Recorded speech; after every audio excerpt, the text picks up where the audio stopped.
और प्यार, ये चार चीजें हमारे जीवन को श्रेष्ठ बना देती है। पहले नंबर पर है आचार। आचार वो नहीं तो तुम समझ लो केरी का अचार, नींबू का अचार हो। आचार मतलब हमारा व्यवहार,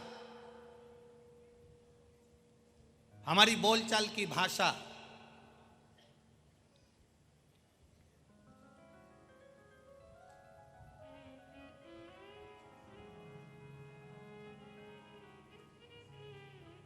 ये कहीं ना कहीं आपका अगर व्यवहार अच्छा है, आपकी बोलचाल की भाषा अच्छी है, आपकी वाणी में नम्रता है, आप झुककर चलना सीखते हो, तो पूरी दुनिया तुम्हारे साथ खड़ी है।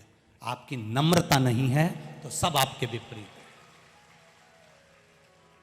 होगा करोड़ों का धन आपके पास में, होगा वैभव आपके पास में, जमीन जायदाद बंगला गाड़ी दुकान सब कुछ आपके पास में होगा, पर यदि आपका व्यवहार नहीं है, आपकी वाणी में प्रेम नहीं है, आप झुकना नहीं जानते, नम्रता नहीं जानते, तो आपका जीवन बेकार है।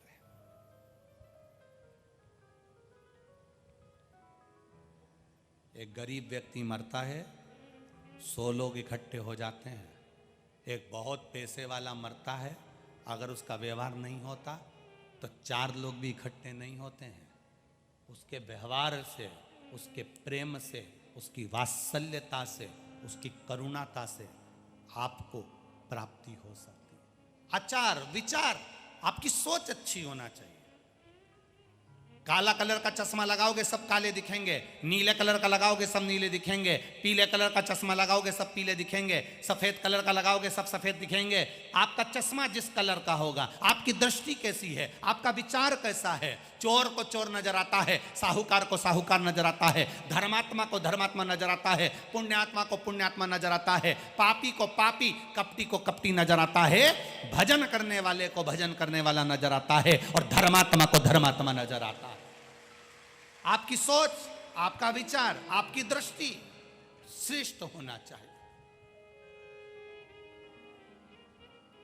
चेहरे का कलर बदले ना बदले, पर अपना कर्म बदलना चाहिए, तो जिंदगी सार्थक है।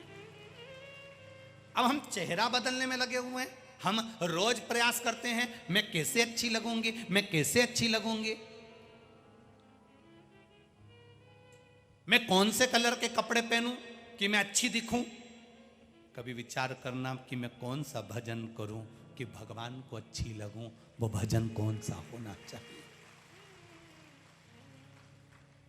एक साड़ी अच्छी नहीं लगती तो तुम उसको उतार दो। आपके घर में कोई आता है, केवल घर का बुजुर्ग उठकर उसको पानी पिलाता है। घर में 3 बहू, 4 बहू, 2 बहू, सब अपने अपने कमरे में,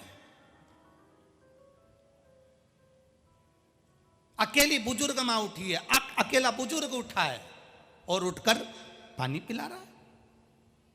व्यवहार मालूम पड़ता है, घर का सत्कार मालूम पड़ता है कि आपका सत्कार कैसा है। विदुर जी के यहां भगवान कृष्ण गए तो विदुर जी नहीं थे, उनके घर में विदुरानी थी। नया पलंग विदुरानी ने विदुर जी से कहकर बनवाया था। आजकल तो ये लकड़ी के पलंग बनते हैं, पहले के समय का जो पलंग होता था, आसपास में लकड़ी लगी होती थी, बीच में रस्सी लगी होती थी, निवाड़ पट्टा बंधा होता था, क्या बोलते हैं इधर, खटिया। नया पलंग बनवाकर, जहां पुराना पलंग था जिसकी रस्सी को उंदरा ने, चूहा ने 4 जगह से कतर दिया था, उस पलंग के पास में नया पलंग रखा है। विदुर जी नहीं है और घर भगवान आ गए। विदुरायन ने जो भगवान को देखा सुध भूल गई, आज हरि आए विदुर घर पावना, सुध भूल गई। और क्या सुध भूली विदुरायन, भगवान से कह रही आइए पधारो, आओ, और भगवान अंदर आए। विदुरायन कह रही मैं तुम्हारे लिए पलंग बिछाती हूं, नया बनवाया। और जो नया पलंग था विदुरायन उसको उठाई भी नहीं। जो पुराना पलंग था जिसकी रस्सी को 4 जगह से ऊंदरा ने चूहे ने कतर दिया था।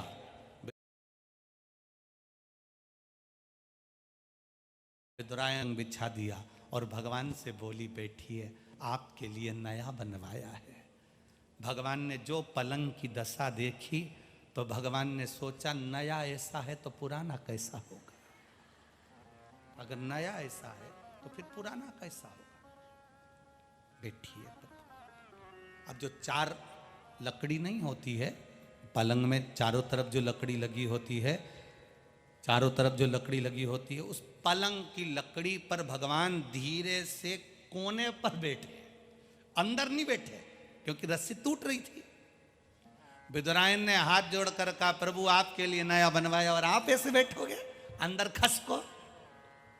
भगवान विदुरायन से बोले, नहीं खसकूंगा, अगर मैं खसक गया तो पूरा ही खसक गया। नहीं, विदुरायन बोली, ऐसा नहीं चलेगा, थोड़ा सा अंदर खसको प्लीज। हाथ जोड़कर बार बार निवेदन करा, थोड़ा तो खसकना पड़ेगा। और भगवान अब विदुरायन के भाव को जान गए।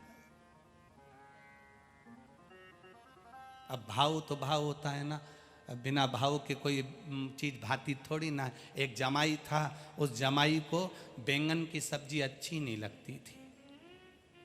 अब उसको बैंगन की सब्जी अच्छी नहीं लगती थी और ससुराल गया, और ससुराल में गया तो ससुराल में पहली बार गया और सास ने बैंगन की सब्जी बनाई और सारी सब्जी, मिठाई, रसगुल्ला सब थाली में रखा।